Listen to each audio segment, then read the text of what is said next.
Hello friends, good morning. This is Sangeeta Gupta, Reiki Grandmaster and Tarot Reader, and I'm going to talk about myths around Reiki and the attunement processes, Reiki courses, and etc. Because there are a lot of myths going on from when people call me. They are very confused about how to do Reiki and how many levels should they go for, and whether it's a 2-day course and things like that, what should be the right fees. So I'm going to talk about everything in detail. So please watch this video till the end, and in the end just share it, write comments, how did you like this video, and share with your friends so that others can also find it beneficial. So let's come back and talk about Reiki myths. So one of the myths around Reiki is very popular is that Reiki 1 and 2 should not be done together. I have been teaching Reiki for more than 25 years, and at that time the energies surrounding us were very slow energies, and today the energy level, the mind level, everything, the vibration level has gone much higher, and it is the requirement of the times that Reiki 1 and 2 should be done together. This is what most of the Reiki masters way back in 90s were feeling. So at that time it was introduced that Reiki 1 and 2 be done together, because when you do Reiki 1, it's touch healing, so, and self healing mainly, for 21 days. Doing touch healing 21 days was not very energizing, was little slow, and people used to get bored. So Reiki 1 and 2 were taken on together for more than 25 years ever since. So it is not incorrect to do Reiki 1 and 2 together. It makes much more sense, because in Reiki 2 you learn distant healing, you learn how to heal others, and it becomes very exciting and very energizing to do Reiki 2, because Reiki 2 is more of an introduction to energies. You get to just feel the energies, you just get to feel how the energies are working, and in Reiki 2 you start doing the real work. The power of the symbols is very good. You get 3 symbols in Reiki 2. So this is another myth around Reiki symbols. People give lot of Karuna Reiki symbols, lot of that symbol, lot of this symbols, and they say that we are the best, we are giving so many symbols, but giving so many symbols will confuse you.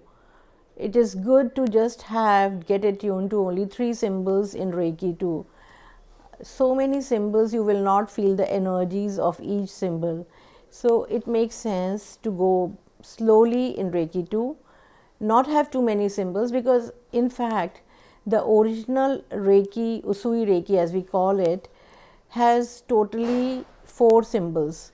So in Reiki 2, 3 symbols are given after attunement, and that is Chokure, Seiheki, and Honsha Zeishunen. So the myth around the symbol is that how many symbols should be there in Reiki 2? Only 3 symbols should be there in Reiki 2, and I have told you the names of these symbols. So the drawing, the chanting, and the usages of these 3 symbols is very important, and you need to get well versed with these 3 symbols. If you learn these symbols with love, passion, they are enough for you to get results in your life as a healer, as a beginner. So practice these symbols for 21 days. And one another question that arises in mind of the people is, what is the use of the Honsha Zeishunen? Some people have Honsha Zeishunen as the third symbol, some people have Honsha Zeishunen as the first symbol. It doesn't matter whether you teach it as a first symbol or the third symbol. Honsha Zeishunen is a connecting symbol. So you can connect to another person who is at a distance from you through the Honsha Zeishunen symbol, and you can send healing energies to that person through Honsha Zeishunen only, and most of the times we use that. The second myth around Honsha Zeishunen is whether to use all the three symbols for healing purposes or not. There is no harm in using all the three symbols on each part of your body, but what I generally recommend is that use only two, and that is Chokure and Seiheki for each part of your body. Because one thing that people find difficult is drawing of Honsha Zeishunen. It takes much longer than drawing of Chokure and Seiheki. And then it is also a distant healing symbol. It is a symbol of connection. It serves as a bridge between you and the other person. So while sending Reiki, we connect with Honsha Zeishunen. So in my own experimentation with people and clients, I have generally not used Honsha Zeishunen for self-healing or healing of other people. I generally avoid it, but it is not mandatory. You can experiment with Honsha Zeishunen, and there is no hard and fast rule in Reiki that you have to go this way only. Reiki is very easy and experimentative form of healing. You can experiment the symbols, you can experiment with symbols and use them as per your requirement.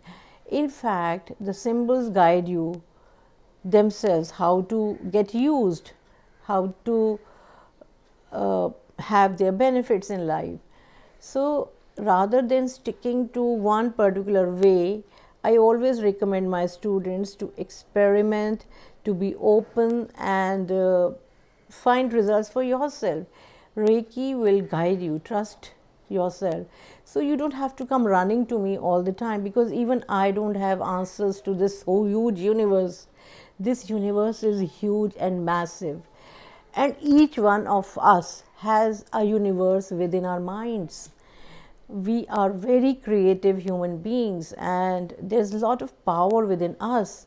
We have a lot of intuitive powers, and once we connect to the Reiki energies, they guide us, they tell us what to do with them, and you just put your hands and heal. Reiki is the most simple form of healing energies and most powerful. Anybody can learn Reiki. A lot of people say, do I need to eat a particular form of food before I come for Reiki class? So if you're a non-vegetarian, you can continue being a non-vegetarian. Reiki doesn't have any problem with this, because this is what you're used to eating. And yes, of course, alcoholism should be prevented, because alcoholism prevents consciousness. You will not be conscious, you will not be aware. So meditation and Reiki work is all about being conscious, being aware. So yes, during Reiki attunements, Reiki classes, self-healing, if you can avoid alcohols, or rather you should avoid alcohol intake during healing work, because this work is being more conscious. The more conscious you are, the more you expand in life. Reiki will help you even more. You can see the benefits, because if you're unconscious and sleeping, then what's the point? Another myth that I have encountered around Reiki is that people say, okay, I was sleeping and I was giving Reiki, and I'm always keeping my hands like this while driving and Reiki is flowing.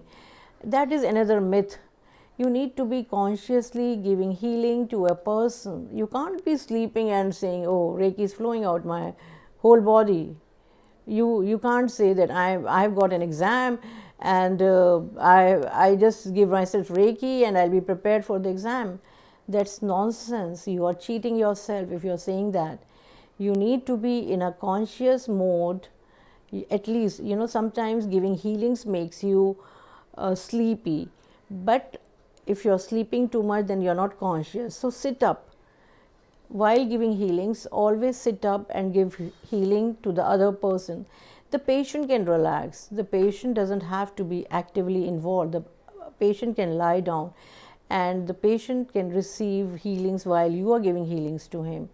So it's all right for the patient or the healer to relax and sleep, but it's not all right for the healer to be sleeping and just declaring that Reiki flow out of my hands and Reiki flows the whole night. That is utter sheer nonsense. I don't believe in it. You have to be consciously giving Reiki to your client. to your patient who's waiting for healing, and I've seen the results of conscious healing, very beautiful. You get very, very positive results.